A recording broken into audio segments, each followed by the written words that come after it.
So, hello. So today I am going to talk about what exactly is going through Bodhisatta Siddhartha's journey, final journey, before his enlightenment, right? What is the path factors involved in this final journey, right? Before his enlightenment. So this first part is actually about the balance between right effort and right concentration, right? Because after he drank fresh milk, his mind is calmed and refreshed, right? And he realized that right concentration is due to, you know, right effort, right?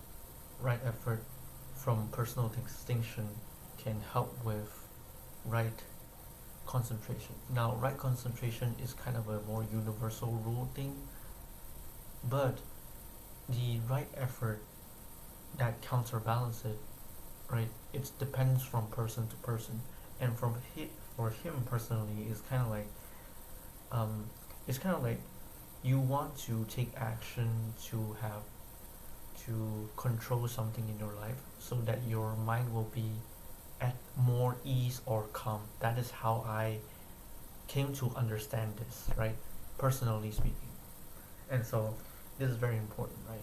Now, obviously, the other factor is about right livelihood.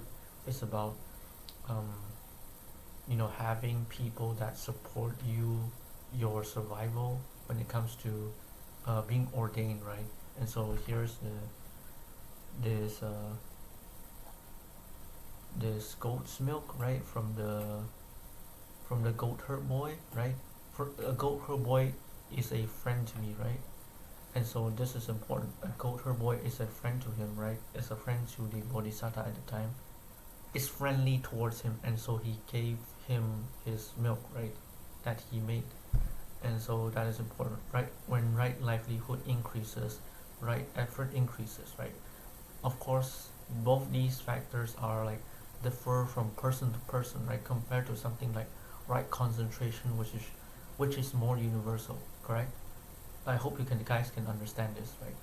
But without even trying to understand right effort, even though it is more of a personal distinction and personal area, like each people is unique when it comes to right effort. Without even trying to understand or trying to cultivate it or try to train the skill, right? It will never ever come to the conclusion to have with his right concentration or his calmness of mind. So this is very important, right? And the other one is the way he used the goat herd boy. The speech is about right intention, right? So right intention is something like hoping others to get better, and hoping others to not lose what they already have, right? Majorly is to give every is to is to like what to be generous and to give every little thing, minor thing, but like make sure they don't lose all the major stuff, right? And only use the methods when it is necessary, right?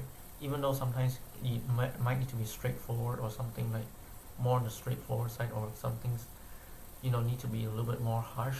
Make sure it's only necessary, right? If it's not necessary, don't use it. That is like kind of like the framework of right intention, which is what the Bodhisatta teach him here, right? Teach the goat herd boy about this, right? So when he say, "My dear boy, I am not asking you for caste. I'm asking you for milk," right? And then he said a lot at the end of the day. At the end of the speech, he says, "If a man does high and noble deeds, then he is a high and noble man. And if a man does low and ignoble deeds, then he is a low and ignoble man." But this one is people don't really understand what exactly does it, which path factor did it originated from, right? And that is originated from right intention, because right intention is all about three intentions: to is intention of only use what is necessary, intention of wishing others to get as much as good stuff as possible, and then to make sure at least on the major areas do not lose any of the major stuff, right? Like protecting lives, obviously, right? That is something very very important, right? So there are other things. I do not know what is like something more on a very decisive or major, or something like minor, and more something like, what is it called, menial. I forgot what is the word. So yeah, that is what I wanted to share today. So thank you very much. Have a decent evening. Hope you guys understand more after what I shared. Goodbye.